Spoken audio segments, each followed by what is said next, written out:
Okay, hi guys. So welcome back to another programming video. And I know it's been a really long time since the last video. It's been a couple of years, and I just want to say, um, yeah. Anyways, I'm sure nobody's really been waiting, but today I have a new feature that I built out, and you can link it here. It only has like a few algorithms, but what it allows you to do is develop an intuition for an algorithm, right? So how do you learn algorithms? It's really difficult, right? People are talking about how you should be trying to maybe draw out the algorithm on a mind map, maybe try to visualize how the data is being transformed, how to understand the algorithm better, how to develop the intuition for an algorithm more easily. And it's really difficult, right? At least for me personally, I can tell you that a lot of these more complex algorithms, I really find it difficult to understand how it's done. Stuff like n queens, how do you develop the intuition for it such that you can come up with it in an interview setting? And I wouldn't say I know the solution. I actually think I don't really know for a fact how the human brain works, but I feel like the line between memorizing and understanding an algorithm is actually it's very it's not really that clear if that line is that strong, right? I'll just give you an example. So I built this tool whereby we can learn the n-queen solution in JavaScript using space repetition, and there's like constant feedback loops. So what this video will try to do, or what I hope, is I'll try to develop the intuition for n-queens. And what you can find is you'll see how my intuition actually maybe improves through this video, hopefully. And I'm able to do this question in a leak code kind of setting in one go, whereas at the start I might have more trouble. Right. Okay, the n-queens algorithm that I chose in here isn't exactly the best one. So maybe in this case we will use Sudoku solver. Yep. And I'm gonna repeat it 5 times. It's gonna take about an hour. So some parts of this video might be sped up.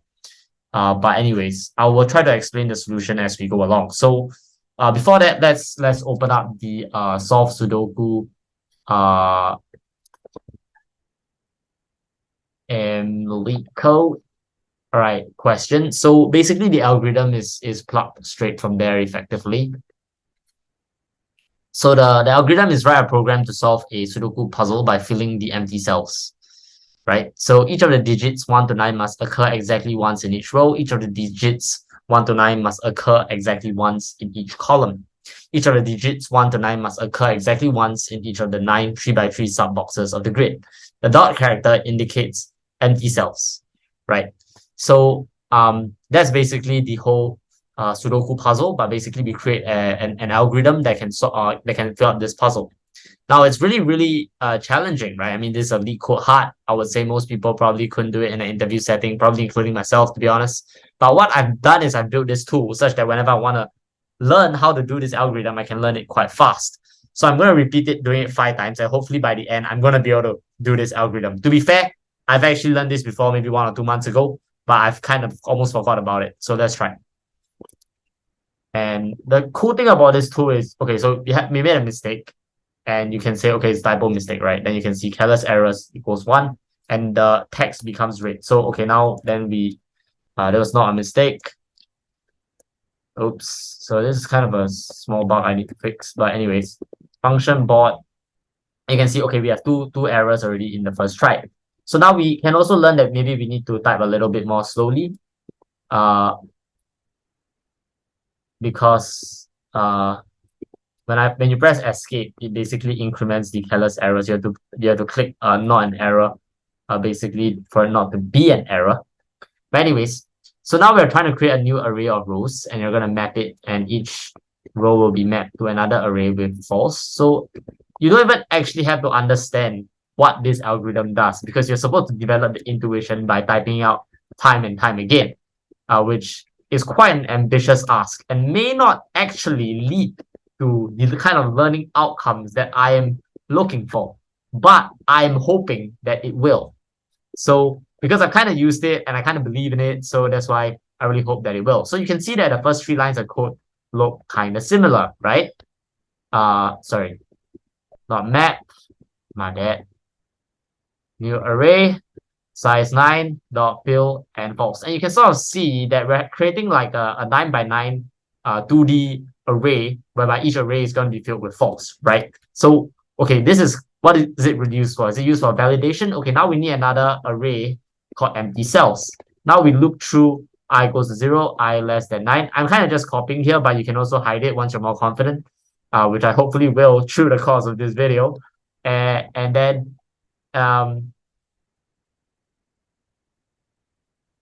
okay, so if board I j equals to this, so basically it needs to be filled up in the Sudoku, as you can is basically an empty cell, then it's an empty cell, right? So empty cells dot push, and this is like the row and column of each empty cell, right? Else, now I actually can't remember, but oh yeah, great. So it makes sense now. So if it is not an empty cell, then you need to set the corresponding row. Oh, sorry. You need to find the num first. So so whatever the number is here, you're going to deduct 1 from it. So what are we really doing here? So let's just say if it was 5, it becomes 4. If it's 1, it becomes 0. 9 becomes 8. What are we really doing here? So that's the number, right? Now we're going to set the corresponding number within that row to be true. Now this is key, right? Once we understand this, we kind of understand how this algorithm is going to work. But I'm going to move on a little bit first. So what is I? I was the row, right? It was the row that the empty cell, that this cell is in. For let ij, you are iterating through the Sudoku 9 by 9 grid. And this is the column. And you're also going to set it to true. So you start to think, okay, was this used to validate the whether the corresponding number within it is going to be used for that row, right? So each of the 9 false values within each of these rows, is it representing the number that should be within the row? So if it's a false, you're not sure if that's the number, but if it's a true, it's definitely that number for that specific row. Could this be the intuition that we need to be developing? Now, I sure as hell hope this method works, right? Okay, so well, yeah, of course I do. So okay, next one is use the box, right? So the box is like 0, 1, 2, 3, 4, 5, 6, 7, 8. Now this is kind of tricky if you see the math calculations for the first time. Oops. Plus, I think math.floor j over 3. Yeah, and this one is the num. So why do we need to deduct num by 1 as well? It's kind of tricky because I think it's because in here you do an array of size 9. So the indexes of the array is 0 to 8. So the num, which corresponds to the value within the array, you have to deduct 1 from it. Right, so what's the box? How do you get the box from I and j? So you notice I and j gets the corresponding box. So the box is 0, 1, 2, 3, 4, 5, 6, 7, 8, right? So if you have the I and j, can you identify the box? Yes, you can, but you have to use the math.floor property. So let's just take this example here. The row is 1, the column is 8, right? So the box is 2. So math.floor, what the first I over 3 times 3 does is it identifies if it's 0, 1, or 2. Yes. Wait, sorry. It identifies if it's 0, 3, or 6, I mean. So you can see if it's 0, 1, or 2, and you divide it by 3 times 3, I over 3, the math.floor of that, of 0, 1, and 2 is 0. So you multiply that by 3, you get 0. If you get 4, 5, or 6, and you, 3, 4, or 5, and you do the same process, you will get 3, right? Which starts from here. So 0, 3, or 6. Yeah. So, and if you repeat the process for say 7, math.floor of 7 divided by 3 is 2 times 3, that is 6, right? So what you need to do next is you need to add on the value of 1 of 0, 1, or 2, depending on whether it's in the first column, the second column, or the third column, right? So j is the column, which is 0, 1, 2, 3, 4, 0, 1, 2, 3, 4, 5, 6, 7, 8. Same idea. When you divide by 3, you either get, and you math.floor that, you get 0, 1, or 2. And then when you add that together, you get the box. So that's why there's this formula for that box. Okay, equals to true. My bad. So you can see we're already at 16 careless errors. It's pretty bad, but we should be improving. And the first round we do this, should be the most difficult. So now that we've pushed all the empty cells into the empty cells array, and we've set the corresponding cells to the corresponding Boolean values, I think we can sort of just move on from here. And now we can write the DFS, which I believe we can do it now. Oh no, we need another bracket. Right, so we're at 18 errors, DFX, and we're gonna start from the index. And basically, if the index equals to empty cells.length, then we're gonna return true, right? And that's it. So this algorithm, the key thing to note is do not return anything, modify the bot in place instead. So basically, this just terminates the algorithm, and that's basically it. So you can tell, okay, how this DFS is going to work. We're actually just going to find all the empty cells and then try out the values, and then, yeah, and everything should be filled up. So it's like if you try one value and it's like the bot is true, then okay, we just move on. If not, then it's not true. Sorry. What I mean to say is okay, so what they're doing here actually, okay, so what they're gonna do is they're gonna iterate through all the we're gonna actually create wait. We're gonna iterate through the empty cells, as you can see here, since that was the base case. And then you're gonna iterate through all the numbers from 0 to 8, and you're gonna check if it's false, which means that it's false in the row, column, and box. Which means then you should try to say, okay, can you make this true in all cases?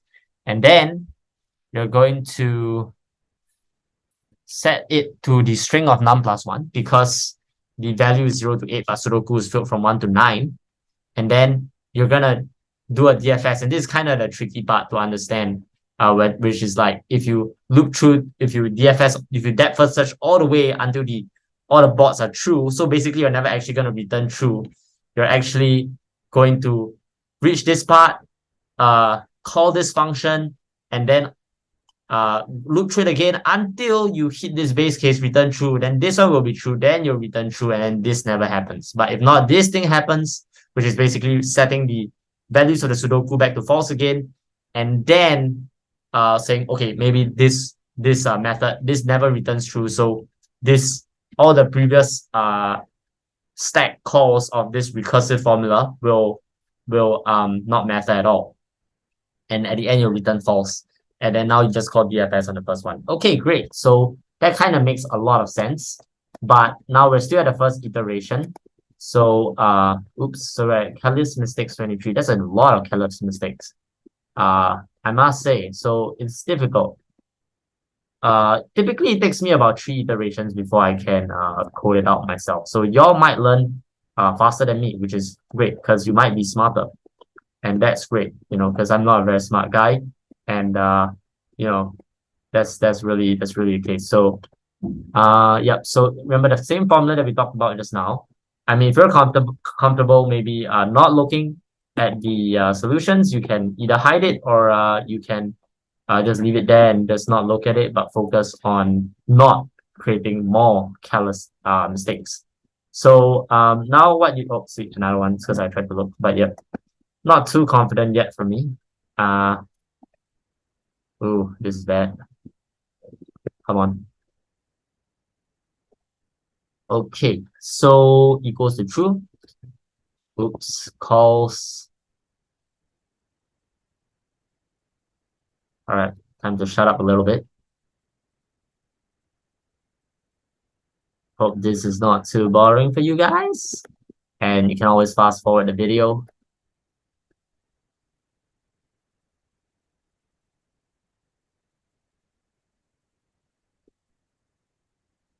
Okay, so let it be true. And now what you need to do is you actually need to set that bot value to a string of num plus 1. By the way, keep in mind, this is a JavaScript video, but this could work for C++ or any other language that you want to get better at because it's kind of the same idea. in my opinion at least. So index plus 1, then return true, which makes a lot of sense, right? And the next thing you gotta do is, okay, it didn't return true, so you just reset everything to false again, right? And the key is you don't actually have to do anything to the bot value. Why is that? Because we're not actually referencing the bot value. We're not actually checking the bot values to know if it's validated or not. We're checking it with these three data structures that we call, these three arrays that we created at the top.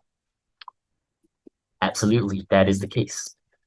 Now, so yeah, this tooling, what it does is, like, after a few tries, you tend to think you're really, really clever, but you're really not. It's more like, dude, you just know the intuition now. You just know what's going on now, but you're not really that smart. Like, come on, you just know what to do, and you have 34 careless errors, and you'd refer to the solution, brother. If this was a real interview, I'd get screwed, but that's why you practice, so you don't get screwed. Anyways, okay, so that kind of is it, I think. Then I guess wait, hang on. Let's see. Oh, I see. At the end you return false. That's the key. Okay, you gotta actually return something from this DFS function. That's really bad mistake. So you just call DFS 0 now. And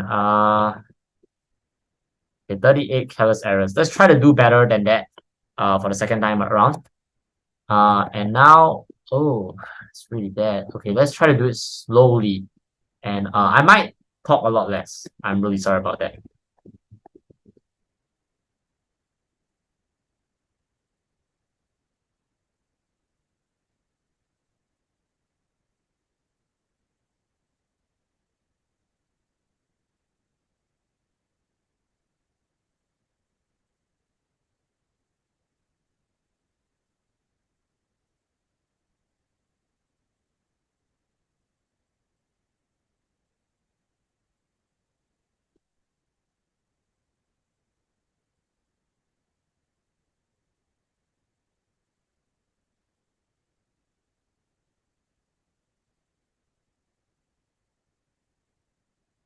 Purr.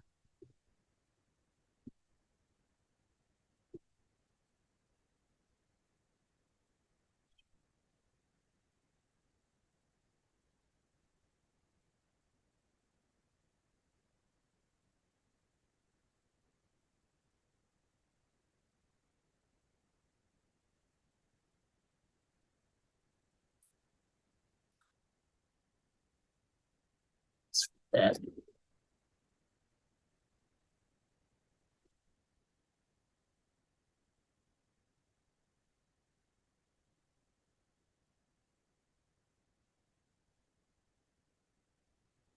My God, something is not right.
You can rewind the video and see how many errors we got at this point. Anyways, oh,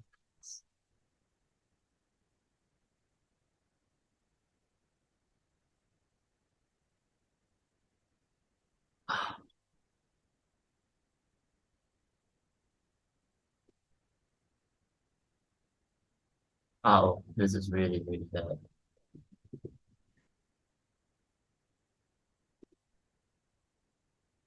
I would advise you in the first few rounds, don't focus on the careless errors too much. I mean, it is a metric that you can use to determine if you're making progress. But I mean, the first few rounds, you're just really trying to develop that intuition.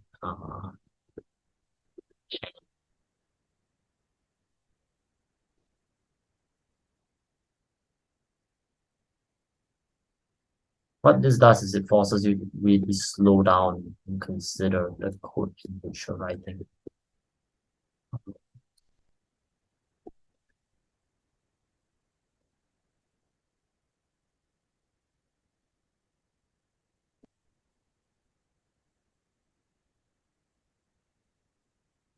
Okay, just chill out, chill out, chill out. Okay, chill out.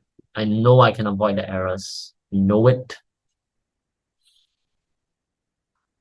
Ugh. Yeah, I know I can avoid the errors here for sure, 100%.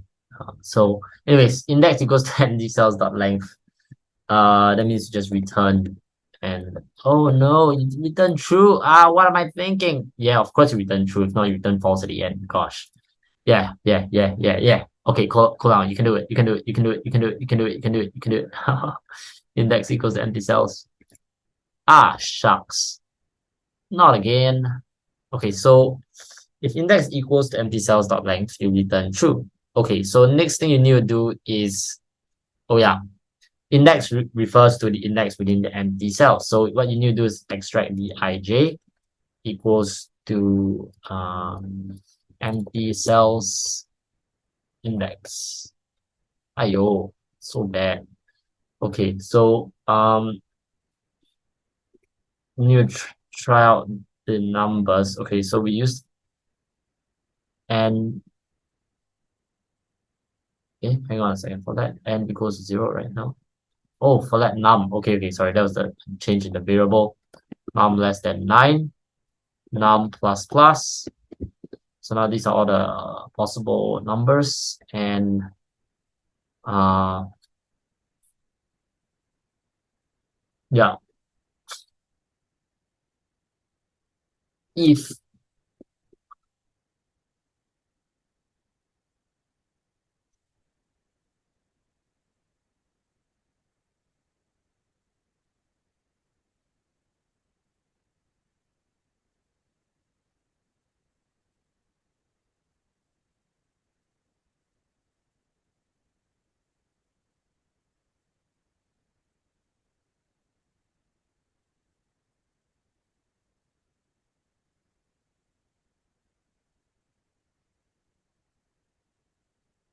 so this is like in the corresponding row, column, and box, this number does not yet exist.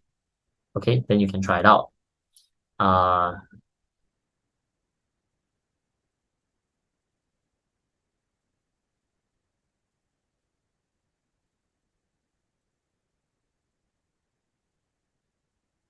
this tool, the careless errors metric, I would say probably helps people really slow down. And you gotta understand that this tool is made based on certain assumptions on how learning happens within the human brain, which could be completely wrong. And you can see the more I talk, the more careless mistakes I tend to make, which of course makes sense because I'm not really focused. Um, so, talking less is probably a good idea. Uh,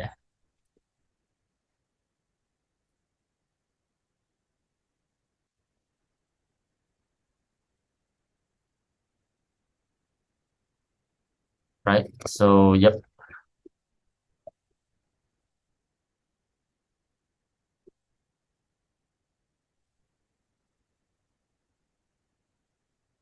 If not, then you just change it all back to okay, right. 11 errors away, so it's pretty important to just chill out, man. To just chill out.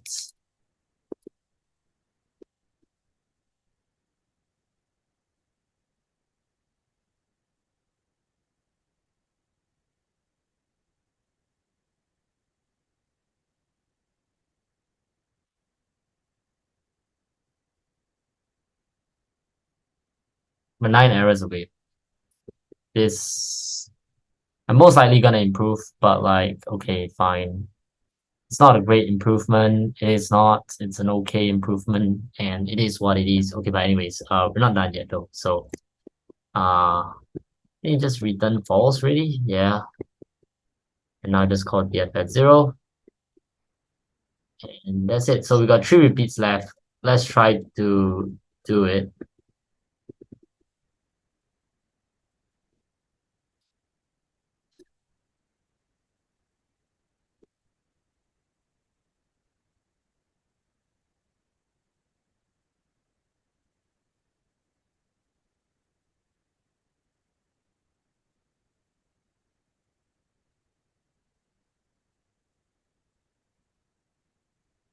That was definitely not intentional.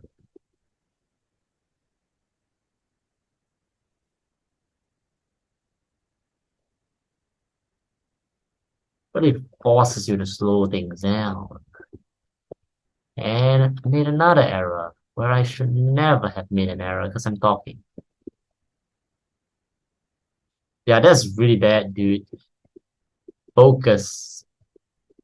I'm talking too much shit, man. So I had 29 errors, probably 38 to 29. I mean, the careless errors. Uh, by the way, you may take, a few more tries than me to learn it if you're doing this for the first time and that's, it's totally okay and quite normal because,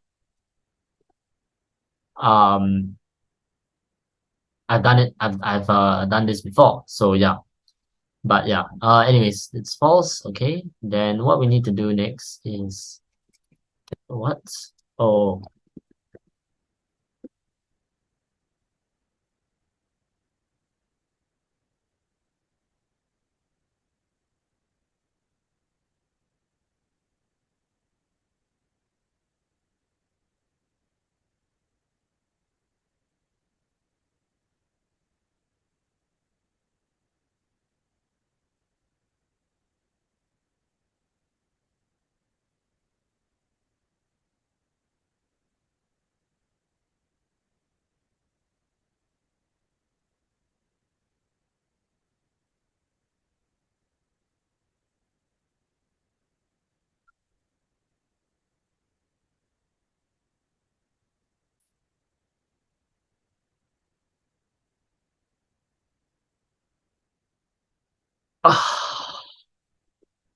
you can also repeat it more times than 5. I wouldn't. You can up to 10 times in this website, but like maybe you can do your own tool that can do this a little bit better. Yeah, I'll be happy to do that.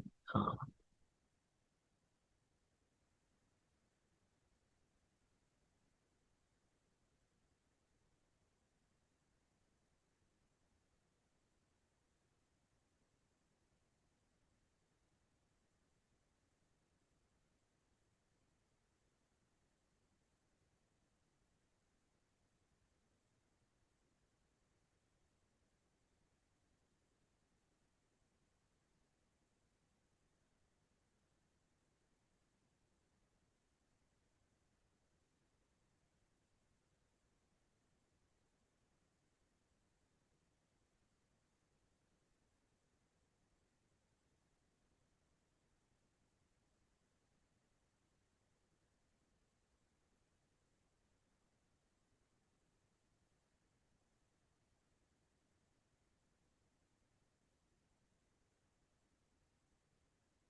Uh-oh.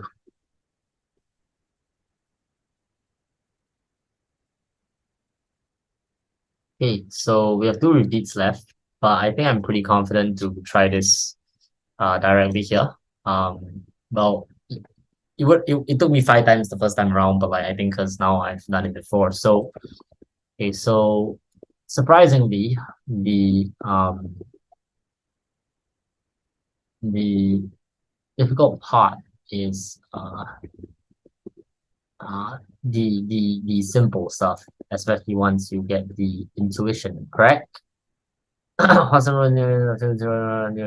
False. Okay, so to uh make sure that we're doing this correctly. Oh, I haven't logged in yet. Sorry. Give me a second.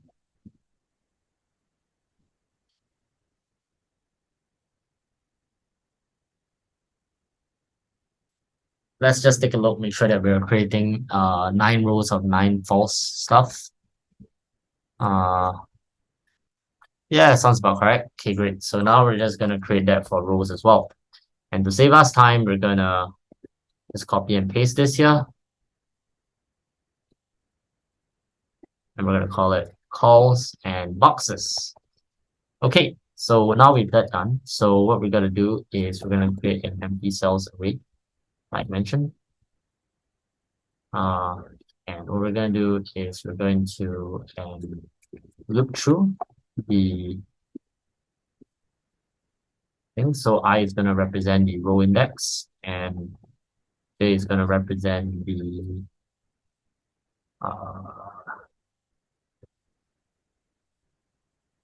and actually you can just use 9 because you know Sudoku is gonna be a board of size and length 9 and 9. So next thing, if the board I j equals to a dot, then empty cells dot push I j, right?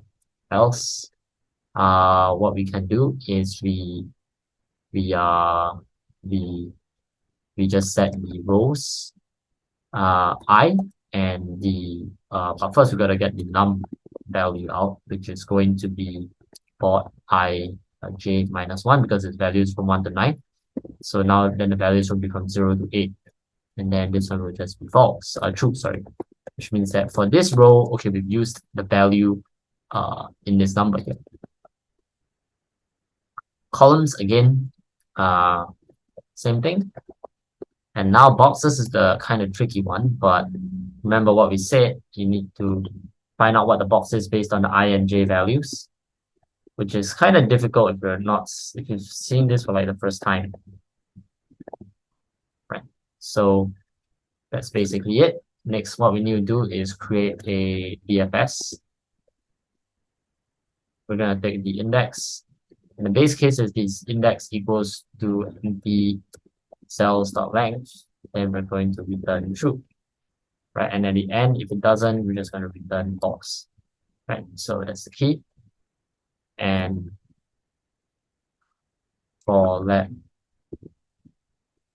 wait, first, before that, you gotta extract the I and J value, which is gonna be empty cells at that index. And at the end, we're gonna call it BFS0. Next, let's just iterate through this. And then we can use num, we can use any variable we like, any kind of naming convention that we like, and num equals 0, num less than 99 plus plus. This looks a little bit wrong, but should be correct. Yeah, of course it is. So next thing we gotta do is check if we got rows, columns, and boxes. So rows I num and calls j num, and this is actually, I would say, the maybe slightly challenging part of this, because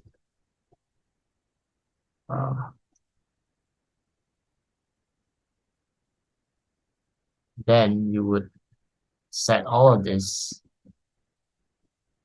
true, right?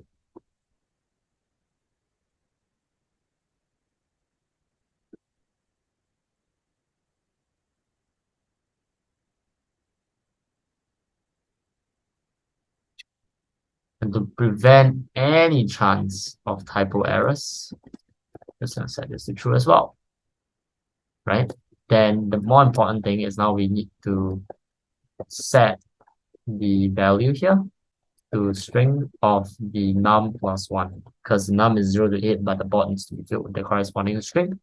And now we're gonna check BFS index plus 1. If it is true, then what we just have to do is return true. And this return false never runs. If not, we will just reset all these things again, but this time to false. That's exactly what they are. So let's run it first, and then submit it.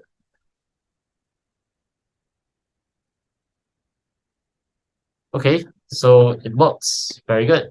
And you can see the last time I tried this out was almost 2 months ago.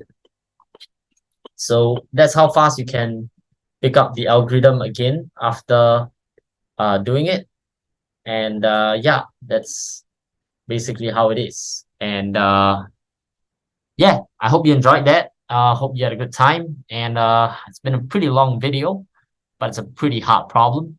And I know if you followed along and you use the tool that I showed you, you should be able to learn it from scratch, just like I did, so long as you know JavaScript or whatever language it is that you prefer. All right, thank you so much. Have a good day. Bye. See y'all.